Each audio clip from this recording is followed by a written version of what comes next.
Imagine a narrow coastal pass, a place where the mountains meet the sea.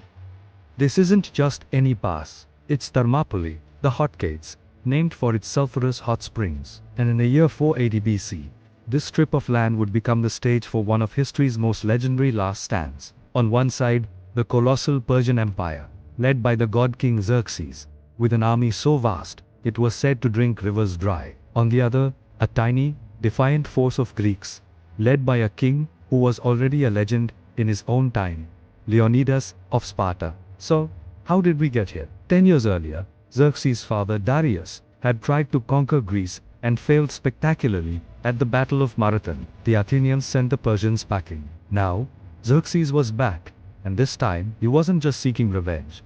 He wanted total subjugation. He assembled an invasion force unlike anything the world had ever seen. Ancient historians like Herodotus put the numbers in the millions, which is likely an exaggeration. But even modern estimates suggest an army of at least 200,000 soldiers. This was a multinational super army, drawn from every corner of the vast Persian Empire. The Greek city-states, usually busy fighting each other, were terrified. Many northern states submitted to Xerxes without a fight. But a core group, led by Athens and Sparta, decided to resist. They knew they couldn't face the Persian horde on an open field. They needed to find a bottleneck, a place where the Persian numbers would count for nothing. Their choice, Thermopylae. The pass was incredibly narrow, maybe only 50 feet wide in some places. It was the perfect choke point. The plan was simple but brilliant. Hold the Persian army at Thermopylae, while the Greek navy, led by the Athenians, engaged the Persian fleet at the nearby Straits of Artemis. If the navy could stop the Persian fleet, the army couldn't be resupplied by sea. It was a synchronized defense, a gamble for the very soul of Greece. But there was a problem. It was the time of the Olympic Games, a sacred truce period when all wars were supposed to stop. On top of that, for the Spartans, it was the festival of Carneia, a religious holiday during which warfare was strictly forbidden. Most of the Greek allies hesitated, but Leonidas, one of the two kings of Sparta, knew that waiting was not an option.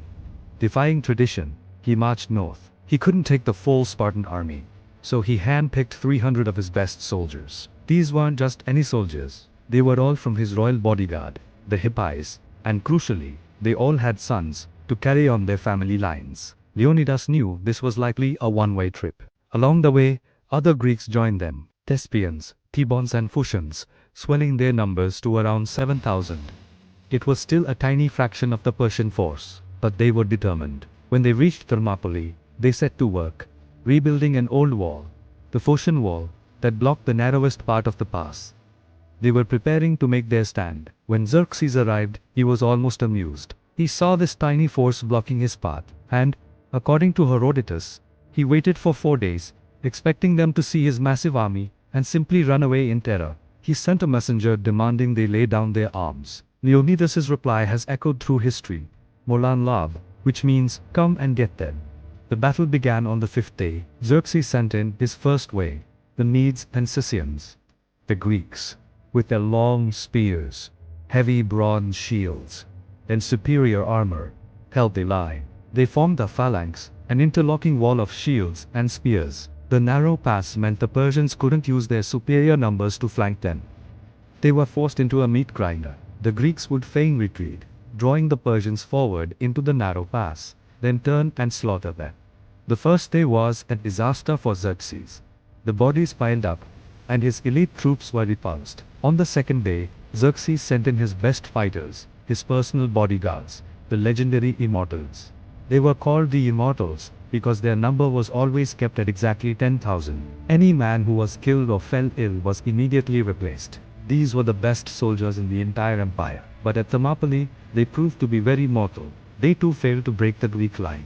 The Spartans, in particular, were devastated. Their lifelong training for war, their discipline, and their superior equipment made them almost invincible in this close-quarters combat.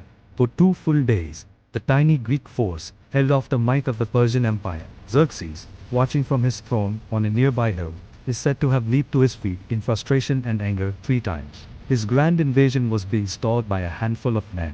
It seemed like the Greek plan was working perfectly. But then, as it so often happens in history, betrayals changed everything. A local man named Ephialtes, whose name in Greek would become a synonym for nightmare, went to Xerxes. He was hoping for a rich reward. He told the Persian king about a hidden mountain path, a secret trail that went around the pass and would allow the Persians to encircle the Greeks and attack them from behind. This was the Anapia path. Leonidas knew about it. The local Phocians had told him. He had stationed 1,000 of them there to guard it.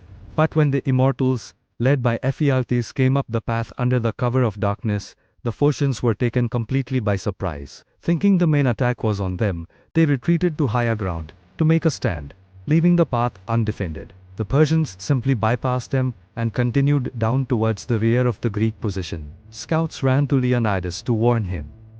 The game was up. He was trapped. At this point, Leonidas made a fateful decision. He dismissed the bulk of the Greek army. He ordered them to retreat and save themselves, to go and fight another day. Perhaps he wanted to preserve the main fighting force of the Greek alliance.